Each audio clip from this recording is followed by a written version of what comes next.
parti. Bon, il y a beaucoup de choses. Alors je prends le terrorisme, je laisse les valeurs familiales à Xavier, et voilà. C'est l'avantage de parler en premier, c'est que sur le terrorisme, on est dans le même bateau. C'est-à-dire que j'oublie pas que la Russie a été l'un des pays les plus touchés, parce qu'on l'oublie très souvent en Occident. J'oublie pas que vous avez, comme nous avons en France, un certain nombre de combattants sur les territoires moyen-orientaux. Voilà. Sur le terrorisme, je pense tout simplement qu'à l'heure actuelle, si vous voulez, la France n'a pas eu de politique étrangère efficace. Je fais partie de ceux, c'est assez controversé, qui sont allés en Syrie 3 fois cette année. J'étais à Alep en janvier, avec un certain nombre de mes collègues. Je pense qu'en politique étrangère, on peut toujours rêver de choisir l'idéal. Mais qu'il y a des moments où il faut choisir le moindre mal, ou en tout cas le plus efficace. Voilà. Au Moyen-Orient, quelle est la politique étrangère française depuis 5 ans? Ça consiste à dire ni Bachar ni Daesh. Bon, c'est bien, mais une fois qu'on a dit ça, quand on se bat contre tout le monde, eh bien, en résultat, on a des succès nulle part. Et si vous regardez aujourd'hui, la France est, à mon avis, totalement absente de cette zone. Enfin, c'est pas à mon avis, c'est une réalité. Je veux dire, quand vous allez en Syrie, on nous explique que, bon, on regarde les communiqués, mais qu'en réalité, on ne compte pas. Et donc, si on veut lutter efficacement contre le terrorisme, d'abord, ça consiste à l'éliminer là où il est le plus présent, c'est-à-dire au Moyen-Orient.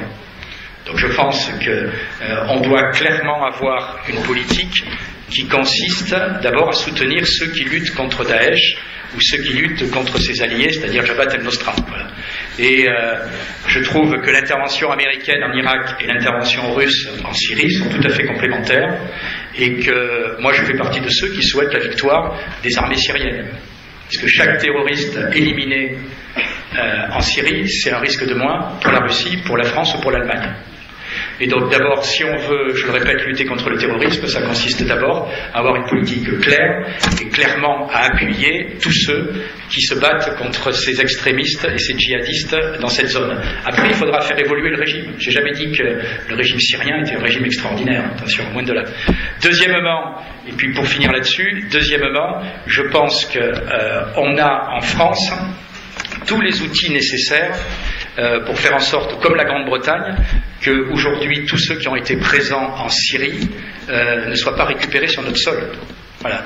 Vous savez, il y a un débat en France sur les cellules de déradicalisation, etc.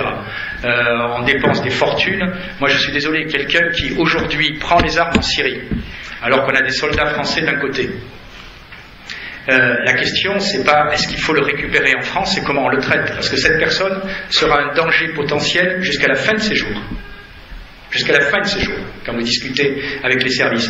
À partir du moment où quelqu'un est parti en Syrie, s'il n'a pas la chance d'y mourir pour rejoindre Allah, il n'a qu'à y rester, et on n'a pas à le récupérer. Et aujourd'hui, comme les Britanniques le proposent, il s'agit tout simplement de, par arrêté administratif, la loi à l'heure actuelle le permet, de ne pas le récupérer sur le territoire français. Après, il fait ce qu'il veut. Et aujourd'hui, on a un vrai danger, j'arrêterai pas là, c'est qu'à mon avis, on a un pays qui joue un double jeu, qui est la Turquie. Je vous rappelle que l'Europe a signé un accord avec la Turquie qui est en clair, la formule n'est pas élégante, mais vous la comprendrez, on vous rend des réfugiés, des demandeurs d'asile, et vous nous envoyez des vrais demandeurs d'asile, puisqu'on a en clair délégué à la Turquie le fait je cherche l'autre mot plus élégant, mais de sélectionner, voilà, les vrais réfugiés pour les envoyer en Europe. Ça signifie qu'au moment où la Syrie progressivement et l'Irak progressivement vont avoir les organisations terroristes battues, ces gens-là vont repasser en Turquie, et qu'on risque tout simplement de se les faire récupérer après en France avec la complicité des Turcs. Donc voilà, moi je suis très inquiet, et je dis simplement, d'abord, combattre très clair, c'est être allié avec tous ceux qui combattent le terrorisme aujourd'hui, et donc revoir notre politique au Moyen-Orient, et avoir une politique sur le sol national intransigeante, et ça commence d'abord par ne pas récupérer tous ceux qui ont fait le choix d'aller se battre ailleurs. Point final. Je veux dire, la guerre, c'est pas un jeu vidéo, quoi. Quand on décide de prendre les armes en Syrie ou en Irak et d'aller éventuellement se battre en face des soldats dont certains peuvent être français.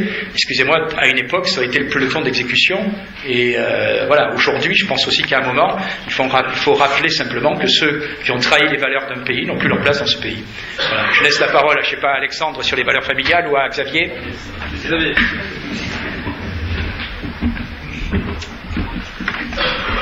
Je vais d'abord parler quelques minutes de la différence entre gauche, droite, libéral ou souverainiste.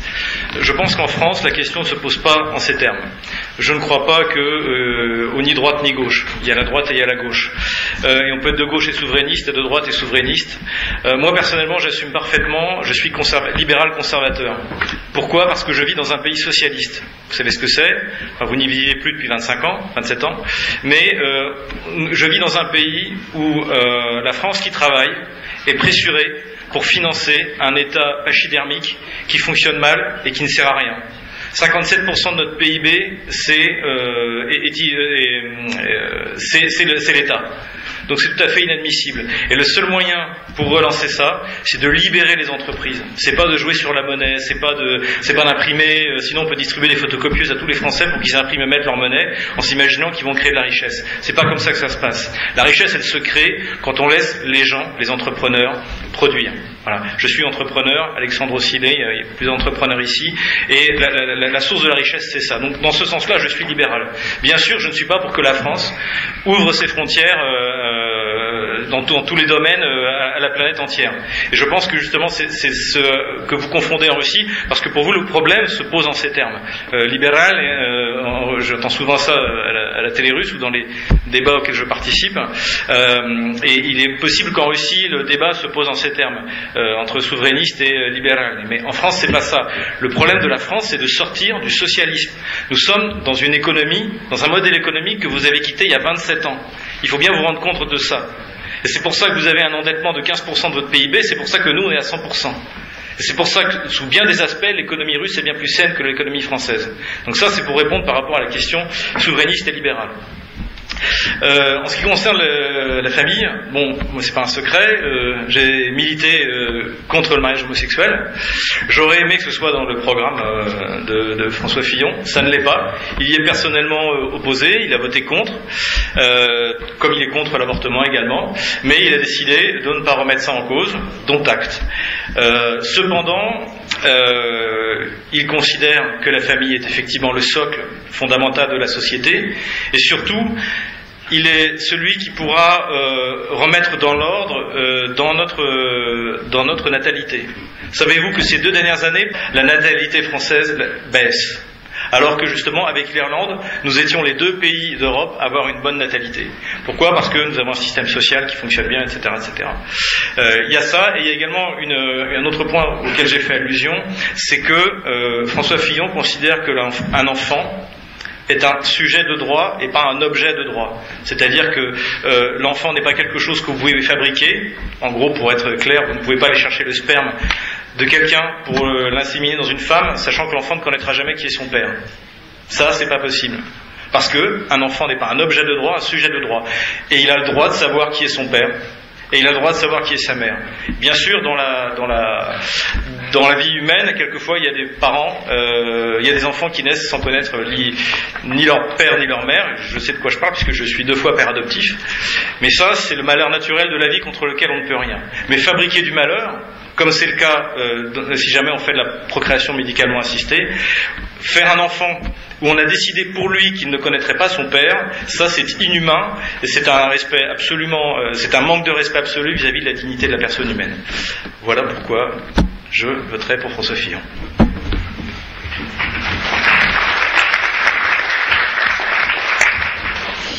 Je vais répondre à votre 3e question, mademoiselle. Vous parlez très bien français d'ailleurs, bravo. L'affaire Fillon. L'affaire Fillon n'est pas une affaire. C'est une affaire parce que les juges s'en sont saisis. Mais ce n'est pas une affaire. Qu'a fait François Fillon ? Il a embauché sa femme et ses enfants comme assistants parlementaires. C'est parfaitement légal en France.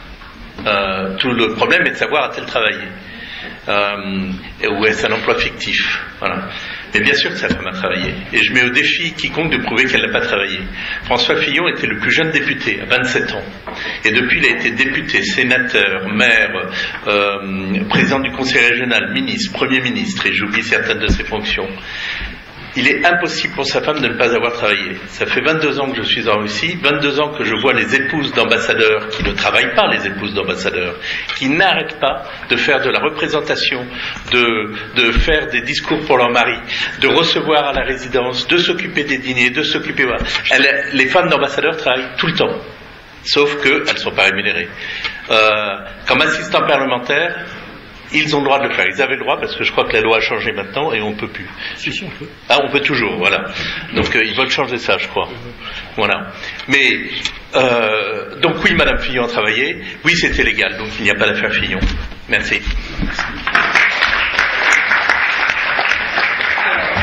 Mademoiselle.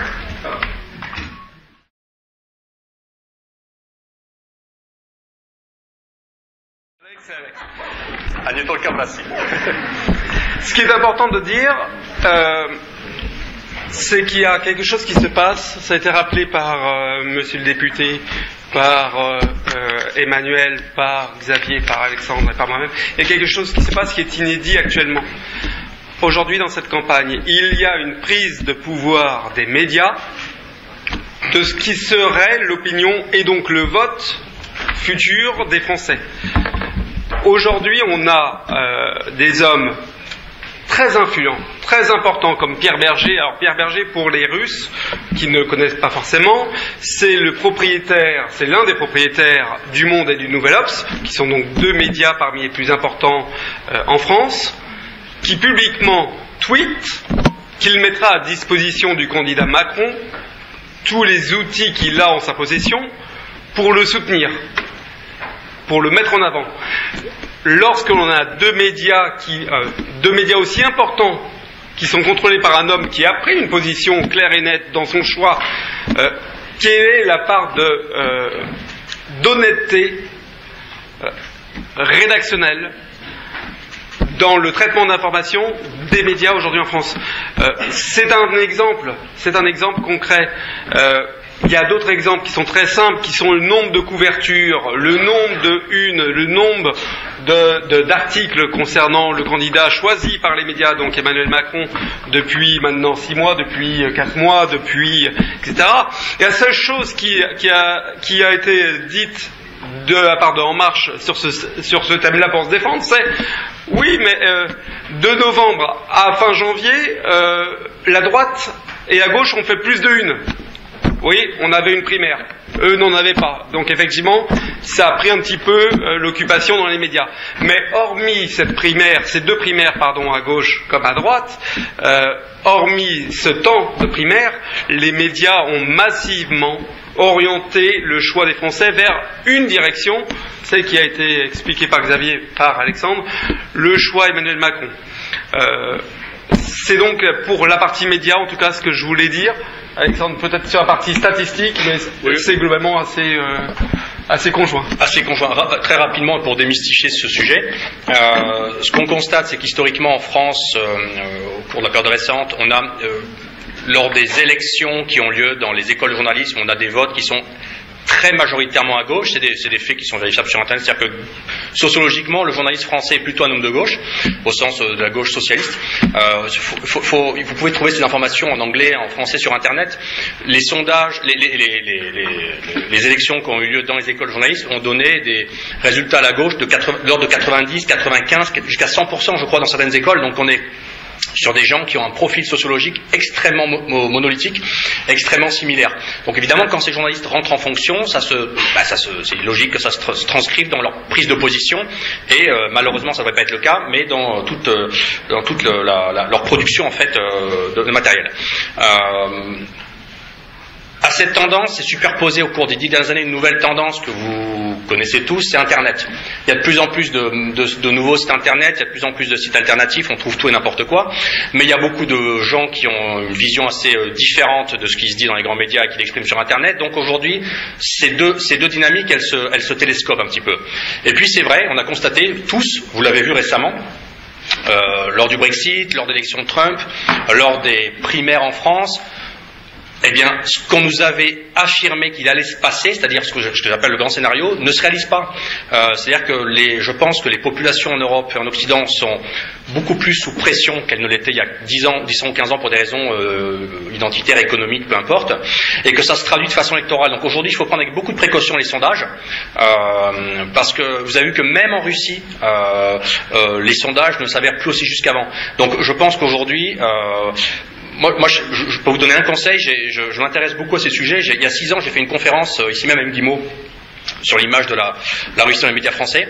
Et donc ce thème m'intéresse. Il y a des instituts, notamment au Canada, qui travaillent sur l'analyse médiatique Big Data. C'est-à-dire qu'en fait, ils font des projections de vote en utilisant une analyse Big Data et notamment les mots-clés recherchés sur les moteurs de recherche. Et ils avaient prévu du Trump, ils avaient prévu le Brexit. Donc je pense que quand vous avez une information d'un institut de sondage français, prenez avec beaucoup de modération, regardez ce qui se fait en Amérique du Nord, où pour le coup là ils sont peut-être en avance, et ils font de l'analyse prédictive, on va dire, informationnelle par le Big Data qui s'avère souvent juste. Voilà. Merci. Merci.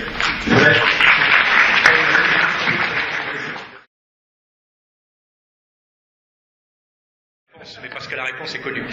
Voilà, sur les relations avec la Russie, on est dans une posture en France et en Occident qui aujourd'hui est bloquée. C'est-à-dire que tous, y compris Emmanuel Macron qui maintenant dit le contraire en France, la plupart sont venus à Moscou et dire il faut lever les sanctions. Et puis ils rajoutent, virgule, dès que les accords de Minsk sont respectés. Les accords de Minsk sont morts. J'étais il y a 3 jours à l'OSCE à Vienne. Aujourd'hui, les accords de Minsk, plus personne n'y croit. Je veux dire, c'est en réalité parce que vous savez très bien que d'abord le cessez-le-feu n'est pas respecté, et ça, franchement, les responsabilités sont réciproques, enfin des deux côtés. Mais il y a aussi des obligations légales qui sont la loi d'autonomie, la loi d'amnistie et la loi électorale, et ça, la Rada ukrainienne ne veut pas le voter. Donc aujourd'hui, on est dans un paradoxe qui est qu'on applique des sanctions à un État parce que l'autre ne respecte pas aussi sa parole. Voilà. Donc aujourd'hui, la position française et la position de François Fillon, c'est dire qu'il faut trouver une sortie là-dessus. Et qu'en clair, il faut que ces sanctions cessent. Voilà. Et ça a été dit et redit par François Fillon en France et en Russie. J'insiste là-dessus parce que je ne suis pas l'avocat des autres partis, mais Marine Le Pen dit la même chose, Mélenchon dit la même chose, M. Macron dit la même chose à Moscou, il dit le contraire à Paris. Voilà. Parce que à Paris, il a dit oui, il faut le faire avec les autres pays européens. C'est pas compliqué, si vous demandez l'avis aux Lettons et aux Polonais, la réponse vous la connaissez, donc en réalité elle ne se fera pas. Donc voilà, je pense que sur les sanctions, la réponse est très claire. Sur la Crimée, la réponse est moins claire. Mais c'est un débat entre nous. Il faut trouver une solution pour sortir aujourd'hui de cette impasse. De toute façon, personne ne croit une seule seconde que la Crimée reviendra à l'Ukraine. Voilà. Pour moi, le vrai problème aujourd'hui, il est qu'on ait la paix dans le Donbass. Voilà. Il y a des milliers de gens qui sont morts. La Crimée, pardonnez-moi, en France on dit la messe est dite. Voilà. Et le problème c'est d'essayer de trouver une solution dans le Donbass pour que dans le Donbass effectivement la paix soit rétablie le plus vite possible et qu'on arrête d'avoir des pertes civiles notamment. Voilà. Mais donc sur les sanctions la position est très claire.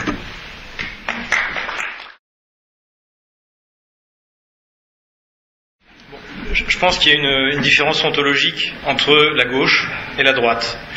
La droite considère que l'élection, comme en Russie, que la démocratie c'est l'élection. C'est-à-dire qu'il y a un vote et est démocrate ceux qui remportent la majorité. La gauche considère que ce qui est démocrate, c'est ce qu'elle a décidé. Alors c'est qui, elle ? Eh bien, ce sont des élites autoproclamées que personne n'a jamais élues, qui font partie donc de cette plutocratie que j'ai décrite dans ma première dans ma première intervention. Donc effectivement, je pense que ce ne sera pas de tourpeau pour François Fillon. D'ailleurs, il s'y attend. Il sait très bien qu'il aura contre lui tous les corps intermédiaires rétrogrades dont la France a accouché après la Deuxième Guerre mondiale, les syndicats, quels qu'ils soient, et autres, et bien sûr cette espèce de tribunal médiatique permanent qui a déjà commencé à juger. Et j'estime de mon côté que le mandat de François Fillon a déjà commencé. Il a commencé il y a 4 semaines lorsqu'il s'est fait attaquer par la presse et par ce tribunal médiatique. Donc, effectivement, je pense que le mandat de François Fillon ne sera pas de tourpeau.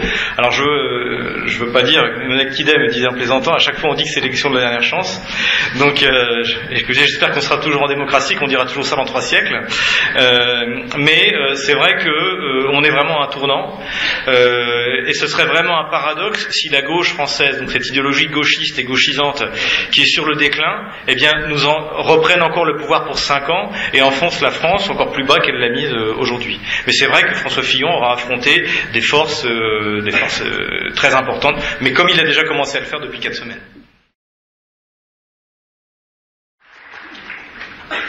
Je remercie nos collègues français et je dirais seulement 3 choses. Premièrement, en vous écoutant, j'ai non seulement pensé, mais senti que la démocratie, c'est une jeune fille très très fragile, maintenant bien attaquée par tel type comme mass média et les sondages. Non seulement aux États-Unis, mais maintenant en Europe aussi. Deuxième, je me rappelle les mots prononcés par votre grand oncle, Charles de Gaulle, qui a dit que dans le monde, il y a seulement 3 cuisines, française, chinoise et politique.